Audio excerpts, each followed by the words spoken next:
শত বছর ধরে যে কৌশলে পশ্চিমারা বিশ্ব শাসন করেছে সেই খেলায় এখন তাদের বুমেরাং হয়ে দাঁড়াচ্ছে।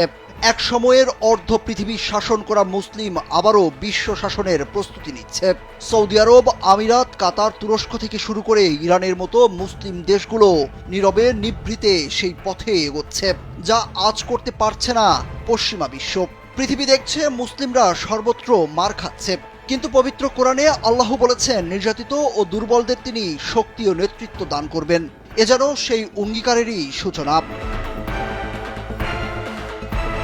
চলমান গাজা ইস্যুতে যখন বিশ্বের মুসলমানরা এক কণ্ঠে আওয়াজ তুলছে, প্রশ্ন উঠছে আরব নেতারা কেন নিশ্চুপ? তারাও উল্টো তাদের সঙ্গে ব্যবসা বাণিজ্যে ব্যস্ত। কেন এত মুসলিমদের রক্ত দেখেও আরব নেতাদের মন কাঁদে না? উত্তর লুকিয়ে আছে ইতিহাসের পাতায়। 1948 সালে ইসরায়েল রাষ্ট্র ঘোষণার পরপরই মিশর, সিরিয়া, জর্ডান, ইরাক, লেবানন সহ একাধিক আরব দেশ আক্রমণ করে। যুদ্ধের ফলাফল দ্বারাই ইসরায়েলের বিজয়, মুসলমানদের লজ্জাজনক হার। মোট 4 বার আরব ইসরায়েল বড় ধরনের যুদ্ধ হয়। পশ্চিমা মিত্রদের সহায়তায় ইসরায়েল গাজা, পশ্চিম তীর, পূর্ব জেরুজালেম ও গোলান মালভূমি দখল করে নেয়। দ্বিতীয় বিশ্বযুদ্ধে ইউরোপ ও এশিয়ার বহু দেশ যখন ধ্বংসস্তূপ, তখন ত্রাণকর্তা হয়ে পাশে দাঁড়ায় আমেরিকা। ইউরোপ সহ বিধ্বস্ত দেশগুলির শিল্প ও অবকাঠামো পুনর্নির্মাণে বিলিয়ন বিলিয়ন ডলার সহায়তা ও ঋণ প্রদান করে। ফলে আমেরিকার অর্থ বলে ইউরোপ দ্রুত ঘুরে দাঁড়ায়। তবে রাজনৈতিক ও অর্থনৈতিকভাবে আমেরিকার ওপর নির্ভরশীল হয়ে পড়ে।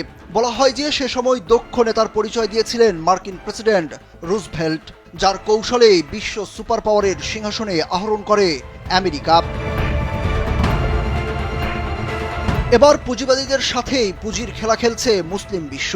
আরব রাষ্ট্র পরিচালিত ফান্ড ও প্রতিষ্ঠানগুলো কয়েক ট্রিলিয়ন মার্কিন ডলার পশ্চিমে বিনিয়োগ করেছে। পশ্চিমা বাজারে বড় একটি অংশ এখন আরবদের দখলে। যুক্তরাজ্যের বৃহত্তম হিথ্রো বিমানবন্দর থেকে শুরু করে বড় বড় সামরিক প্রযুক্তি কোম্পানির মালিক এখন আরবরা। ম্যানচেস্টার সিটি, পিএসজির মতো বড় বড় ক্লাবও এখন মুসলমানদের দখলে। বিশ্লেষকরা বলছেন এই বিনিয়োগগুলো শুধুমাত্র আর্থিক লাভ নয়, পশ্চিমা রাজনীতিতে প্রতিপত্তি ও কূটনৈতিক প্রভাব বিস্তারের এক খেলা। অর্থের মায়াজালে বিশ্বকে বন্দী করা আমেরিকা ও তার মিত্ররা এবার ধীরে ধীরে সেই ফাঁদেই আটকা পড়ছে, যার প্রভাবও দেখছেন পশ্চিমা রাজনীতিবিদরা। সৌদির বিনিয়োগ তুলে নেওয়ার হুমকিতে সিদ্ধান্ত বদল করেছিল প্রেসিডেন্ট ওবামা। 2022 সালেও বাইডেন প্রশাসনকে বড় খেল দেখিয়েছিল সৌদি প্রিন্স। বাদ যায়নি প্রেসিডেন্ট ট্রাম্পও। 2.24 ট্রিলিয়ন ডলার বিনিয়োগের লোভে ছুটে গিয়েছিলেন মধ্যপ্রাচ্যে। বলা হচ্ছে যুক্তরাষ্ট্রে সৌদি, আমিরাত, কাতারের এটাই সবচেয়ে বড় বিনিয়োগ। মুসলিম শাসকরা মূলত সাদ্দাম গাদ্দাফির পথে না হেঁটে হোয়াইট হাউসে আরবদের নিয়ন্ত্রণ আরও শক্ত করতেই এমন কৌশল। খেলা এখানেই শেষ নয়, বরং শুরু। চলমান ইউক্রেন যুদ্ধের প্রভাবে ইউরোপের বেসামাল অর্থনীতি দখল নিচ্ছে আরব দেশগুলো। আন্তর্জাতিক বিভিন্ন খবরের তথ্য বলছে 2024 সালের শুরুতেই আরবরা ইউরোপে 24 বিলিয়ন মার্কিন ডলার বিনিয়োগ করেছে। কিনে নিয়েছে বহু কোম্পানি, অবকাঠামো বা সম্পদ, যা গত 10 বছরের তুলনায় 74% বেশি।